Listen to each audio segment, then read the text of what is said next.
Olá, estamos começando o programa Espaço Cidadão aqui na nossa TVAL e agradecemos muito especialmente a você que acompanha toda a programação da TVAL em Santa Catarina. Muito obrigado mesmo. E o tema que nós temos hoje, um tema muito palpitante e do momento, inclusive, né? Que são as mudanças climáticas que estão acontecendo em Santa Catarina. Uma coisa realmente muito séria. E nós convidamos o senhor Fabiano de Souza, que é diretor de prevenção da Secretaria Estadual de Defesa Civil e também major do Corpo de Bombeiros. Prazer tê-lo aqui no programa. E antes que a gente comece a conversar, vou convidar o amigo para nós acompanharmos uma matéria sobre os tornados que aconteceram, principalmente aquele de Xanxerê. Vamos lá.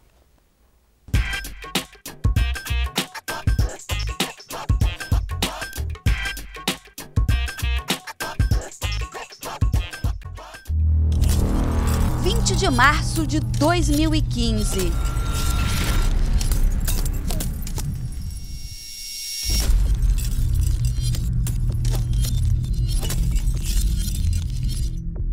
O tornado que atingiu as cidades de Xanxerê e Ponte Serrada, no oeste do estado, danificou parte das cidades.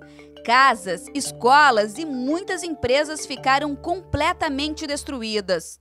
Os números dos prejuízos e das famílias atingidas não paravam de subir. O vento, né? O vento veio derrubando uma casa por cima da outra, né? Vem vindo um pedaço de uma casa, um pedaço da outra. Veio derrubando tudo, né? Derrubou cobertura, madeirama de cima, parede. Poucos minutos. Questão de 2 minutos, mas não durou muito mais que 2 minutos. Foram poucos minutos, o suficiente para causar dor, tristeza e muito sofrimento. Olha, o que vier é muito bem-vindo, porque a gente trabalha uma vida inteira, a gente nunca pediu nada pra ninguém, né? E agora você se vê sem nada, tu não tem um calçado, tu não tem roupa, não tem casa, não tem comida, tu não tem nada. Sabe, é assim muito triste. Adultos e crianças viveram um terrível pesadelo. O tornado que atingiu o oeste do estado ficará marcado para sempre na memória de cada um dos moradores. E na hora que eu entrei no ônibus, que eu abri a porta do ônibus, que eu entrei, caiu uma madeira em cima do para-brisa do ônibus, que entrou para dentro, veio contra nós. Daí puxei a porta para defender as crianças, veio outra na lateral, deu na lateral do ônibus, no vidro do ônibus. Foi só Deus mesmo para guardar nós. Depois de toda a destruição, a cidade começa a ser reconstruída, com esperança e muita solidariedade. É difícil tu precisar uma data, né, um tempo específico para quanto vai demorar a reconstrução, né, da área atingida pelo tornado.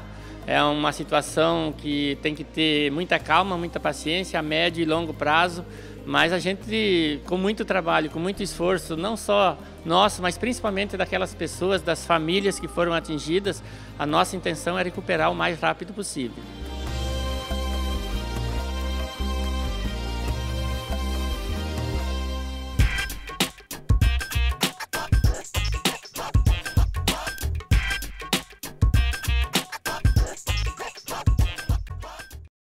Muito bem. Fabiano, eu vim para Santa Catarina em 79, mais ou menos, e não me lembro de ter ouvido falar em tornado aqui em Santa Catarina até meados de 90 para 2000. E depois de uns anos para cá, a gente tem ouvido falar em tornado. Tivemos tornado em outros lugares e fortes também. Até recentemente, perto da minha cidade de Joinville, tivemos também um início de um tornado grande ali que assustou a população toda. É possível esses tornados se tornarem frequência aqui em Santa Catarina daqui para frente? Bom, primeiro, boa tarde a todos, né? Santa Catarina, não só Santa Catarina, mas o mundo inteiro passa por um processo de alterações climáticas, né? Vamos tratar do termo mudança climática porque há um intenso debate sobre aquecimento ou esfriamento global. Independente de qual é a corrente, o fato é que o mundo está mudando, o clima está mudando. Bastante, né? E num período mais recente, isso é fato não só em Santa Catarina, mas em diversas partes do mundo. Os eventos adversos, principalmente os eventos meteorológicos adversos, eles estão sim se tornando mais frequentes e com uma magnitude ou um poder destrutivo cada vez mais acentuada. Então não é só Santa Catarina. O mundo inteiro está passando por esse processo. Tá, tudo bem. E diante desse processo, muito naturalmente que as pessoas envolvidas com esse problema, aqui em Santa Catarina principalmente, já devem ter sentido que a coisa vai ficar feia.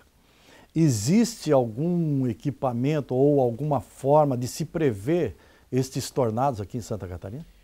O tornado ele é um evento meteorológico extremamente complicado de se prever com muita antecedência. Dá para prever com bastante antecedência? Não dá para prever com muita antecedência. Ele é uma condição meteorológica com prazo, com um período muito curto para formação. Diferente de qualquer outro tipo de evento, uma frente fria ou até mesmo um furacão ou um ciclone. O tempo para se prever um furacão ou um ciclone é muito superior dias com relação a tornados, que é minutos. Então, se nós levarmos isso em consideração e se verificarmos ou estudarmos ou lermos o que acontece no principal corredor de tornados no mundo, que é a região dos Estados Unidos, do Texas, Oklahoma, a gente vai verificar que quando acontece um tornado, o poder destrutivo também é muito grande e as pessoas são avisadas com um período muito curto. Lá tem inclusive caçadores de tornados. Caçadores de tornados justamente para conseguirem ter meios para detecção mais antecipada. Aqueles caçadores de tornados, eles usam equipamentos para tentar entender um pouco mais o fenômeno e conseguir fazer uma previsão mais antecipada. Então, conversei com muitos pesquisadores e pessoas que trabalham e moraram nos Estados Unidos e eles colocam que a regra lá é em torno de 10 minutos, 15 minutos de aviso de tornado, da possibilidade de tornado. Qual é a diferença? 10 a 15 minutos. 10 a 15 minutos. Qual é a diferença?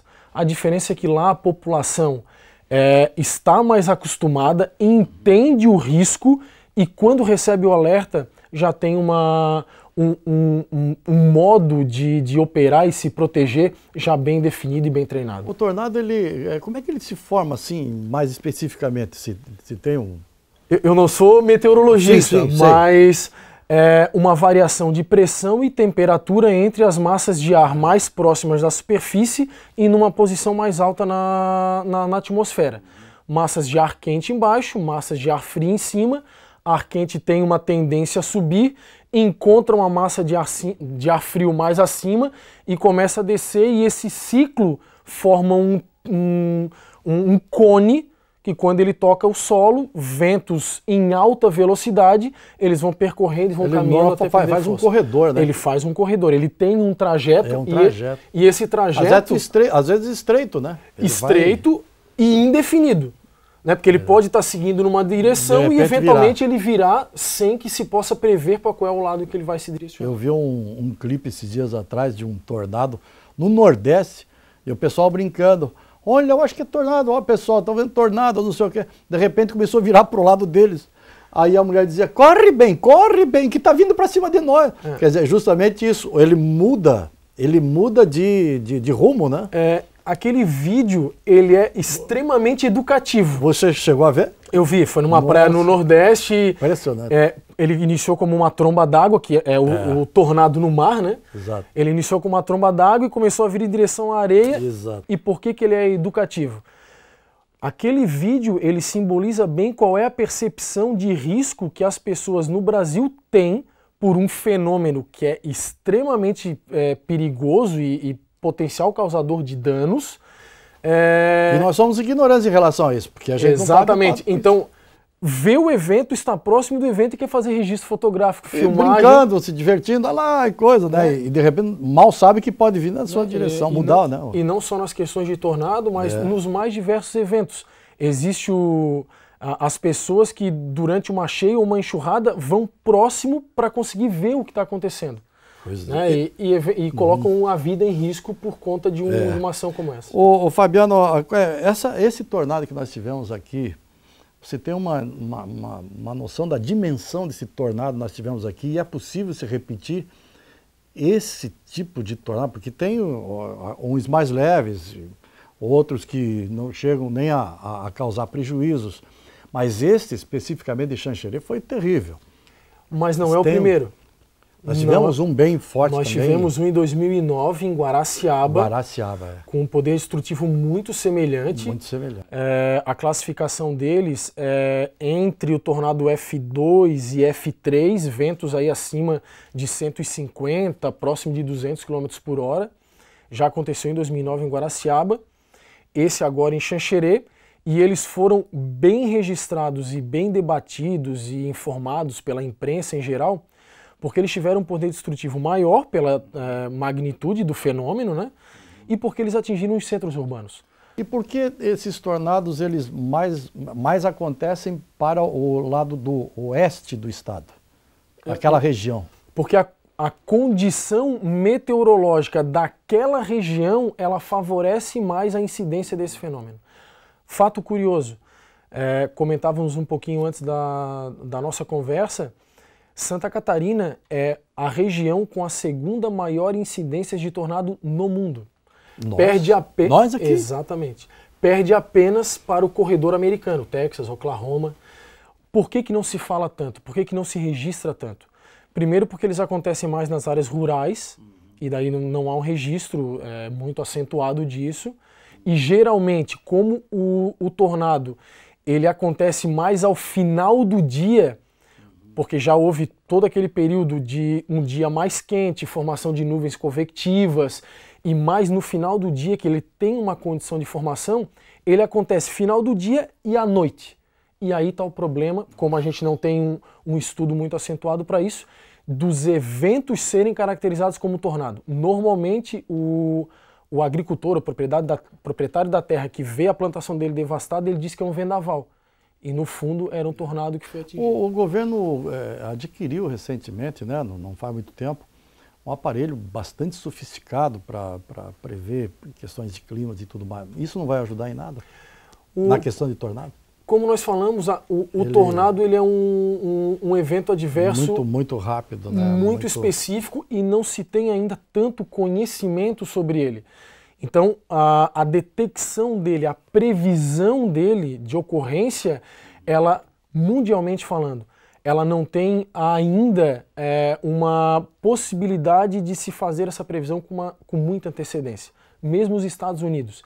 É possível nós dizermos que tem uma condição meteorológica que favorece a ocorrência, mas eu dizer que um tornado vai se formar, onde ele vai se formar, em que momento ele vai se formar, é extremamente complicado, não só para Santa Catarina, com o radar que nós possuímos, mas para qualquer país com um número de equipamentos sofisticados, enfim, ou com maior quantidade de equipamentos. É complicado lá como aqui. Muito bem. Você me dá licença só um pouquinho, nós vamos a um rápido intervalo, já continuamos a nossa conversa.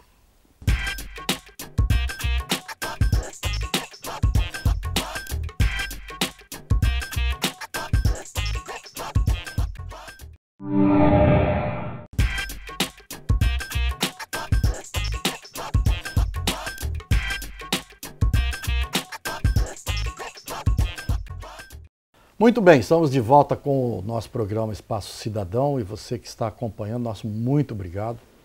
E pode ter a certeza que nós procuramos trazer aqui temas que realmente sejam de interesse da população de Santa Catarina. E esse é um dos temas que eu acho que mais interessa a todos nós nesse momento, por conta destas mudanças climáticas todas que estão acontecendo, como disse nosso grande amigo aqui, o Major Fabiano.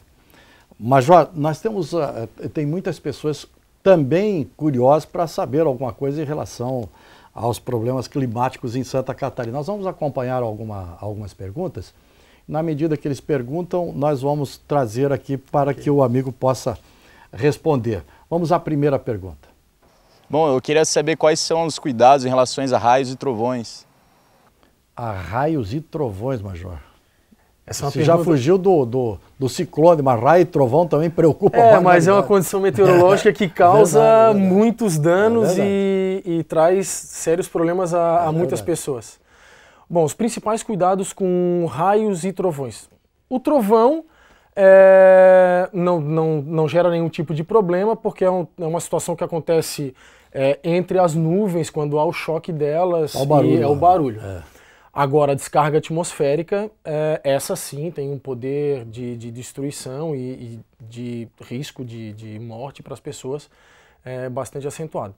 A primeira dica, né, é como existe os raios, é bom que se ressalte também, eles têm 2 direcionamentos, o horizontal entre nuvens e os verticais, que pode ser tanto da nuvem para o solo, como do solo para a nuvem.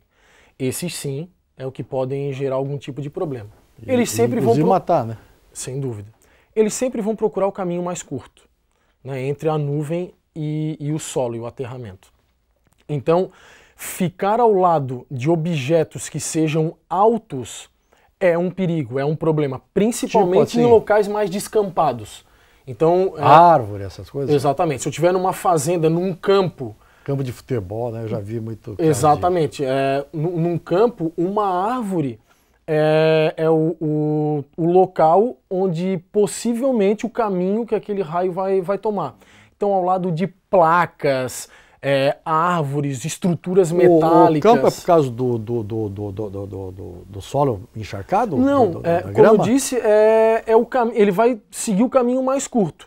Se o caminho que ele vai seguir naquele determinado espaço, normalmente ele pegaria uma área um pouco mais alta, num estádio, mas quando o campo é aberto, ele vai descer por algum local.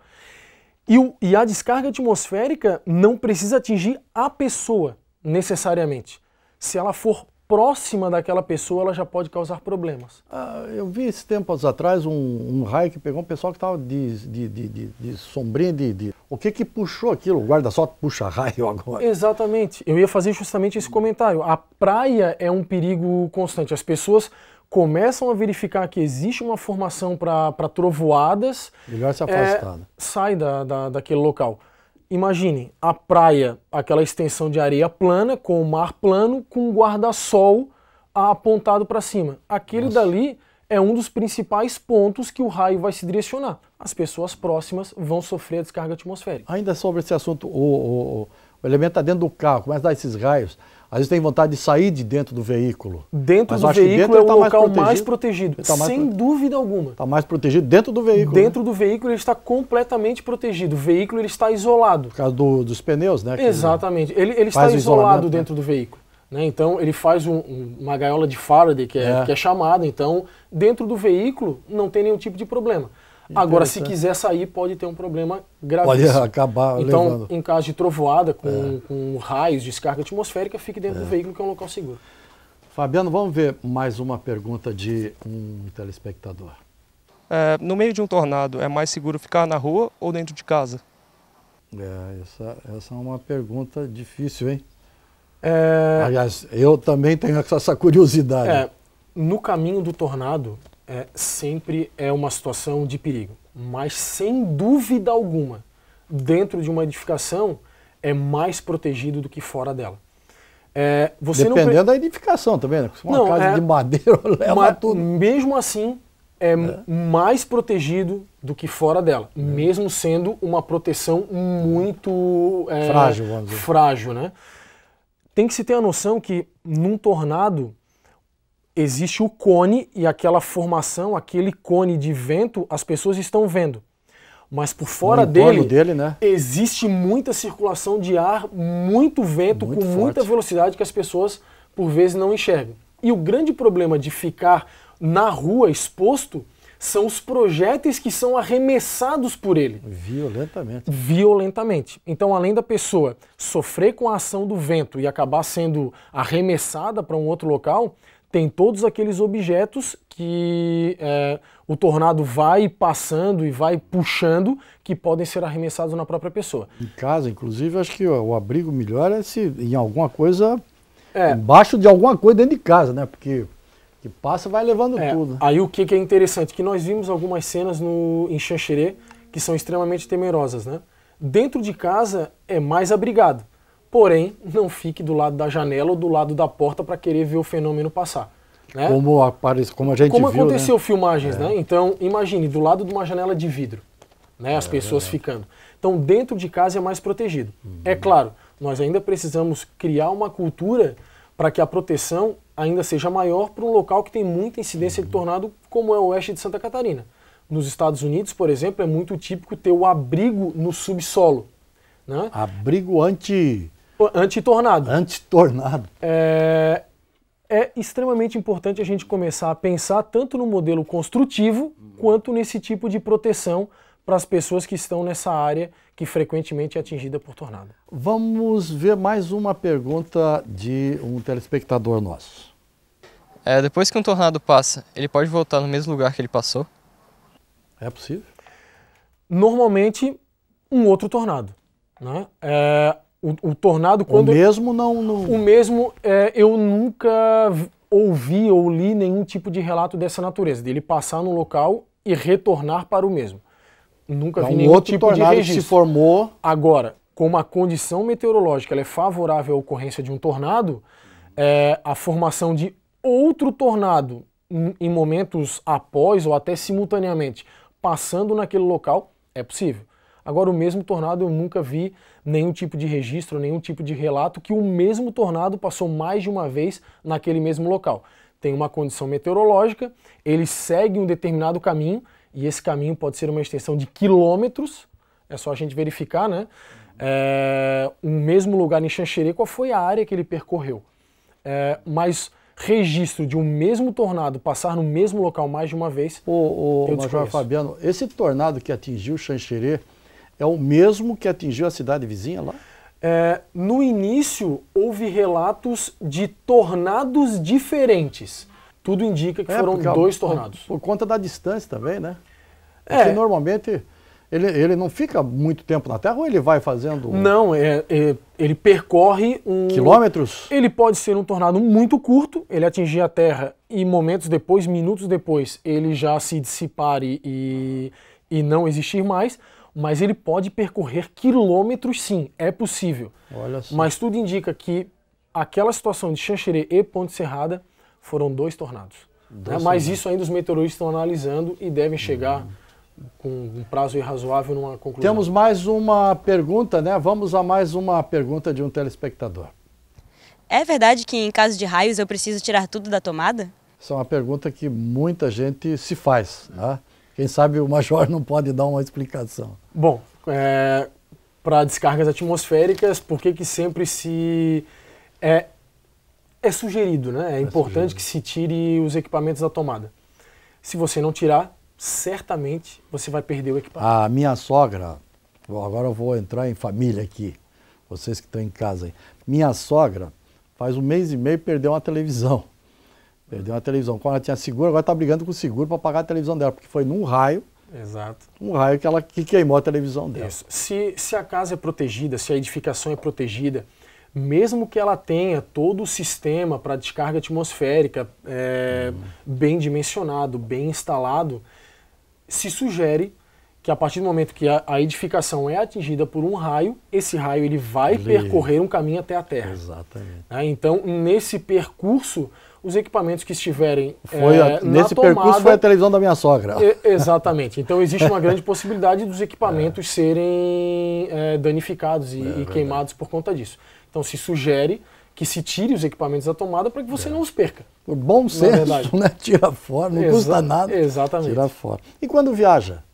Não é melhor deixar essas coisas fora também? Porque você vai fazer uma viagem, vai para a praia. Você não sabe o que vai acontecer. É bom tirar essas coisas da tomada de televisão, essas coisas ou não? Por 2 motivos. Primeiro é a descarga atmosférica, que você vai ter um equipamento protegido, porque se acontecer na sua ausência, você viajando, tendo na sua residência aquela condição e descarga atmosférica, você não vai ter como voltar e retirar os equipamentos da tomada. Mas se eu desligar o transformador, não resolve? Não, porque é o caminho que vai percorrer o raio. O transformador não... Então, o transformador desliga a luz, mas a energia não... A energia, por onde o raio vai passar... Não... Exatamente. Não vai... É a mesma coisa, o equipamento não precisa estar ligado para ele queimar. Exatamente. E a outra situação que é interessante quando você viaja, tirar da tomada para uma economia também de energia. Afinal de contas, quando você está com a TV na tomada, em stand-by tem o consumo de energia, micro-ondas... Vocês não estão sabendo disso. Mesmo sem usar, está consumindo energia. Está consumindo energia. E daí na conta... Então, além de proteger o equipamento, protege o bolso também na conta de luz no final do mês. Interessante. Nós temos uma última pergunta. Vamos lá. Queria saber se os aviões têm para-raios. Aviões sem para-raio, acho que é quase que óbvio, né? Não é o para-raio. O princípio no avião é o mesmo do que o veículo. Ele está protegido porque ele faz uma espécie Mas ele de... não tem uma anteninha, alguma coisa assim lá que... Não, o princípio é o mesmo do veículo.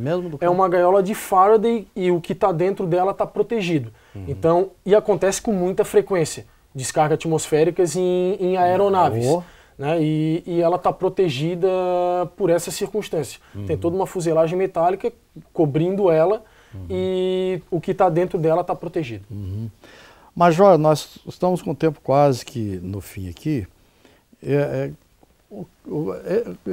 Relacionado exatamente a Xanxerê, o que o senhor tira de lição disso? O senhor acha que podemos ter uma repetição desse fenômeno aqui novamente? Nós costumamos falar em defesa civil que não é quanto tempo que passou o último evento, é quanto tempo para o próximo evento. Então, essa análise ela é importante porque as pessoas normalmente costumam dizer, passou um ano ou vamos colocar como Guaraciaba, passaram-se 6 anos do tornado de Guaraciaba. Não, nós estávamos 6 anos mais próximo do tornado de Xanxerê. Então, é possível acontecer novos eventos? Sim, é provável que aconteçam, é provável que aconteça na mesma região e os ensinamentos, as lições que nós devemos tomar daquilo é saber que o evento ele é destruidor, ele mata, ele gera prejuízo, então as pessoas devem compreender o risco, entender como se processa tanto a parte de informação, de alertas, de alarmes, qual é a atitude que ela tem que tomar numa situação como essa e mais profundamente ainda, o modelo construtivo das nossas residências é o mais seguro? Outros tipos de proteção e de abrigo são necessários? Então, é claro, de todo o evento a gente tem que tirar ensinamentos. E aquele, apesar dos prejuízos, das mortes que ocorreram, deve também deixar uma lição, principalmente para proteger o cidadão para eventos futuros, que vai acontecer. Estourei o tempo, quero agradecer o Major pela boa vontade de ter vindo ao programa e esclarecido aos nossos telespectadores aí essa questão. Um grande abraço a todos vocês e até o próximo programa.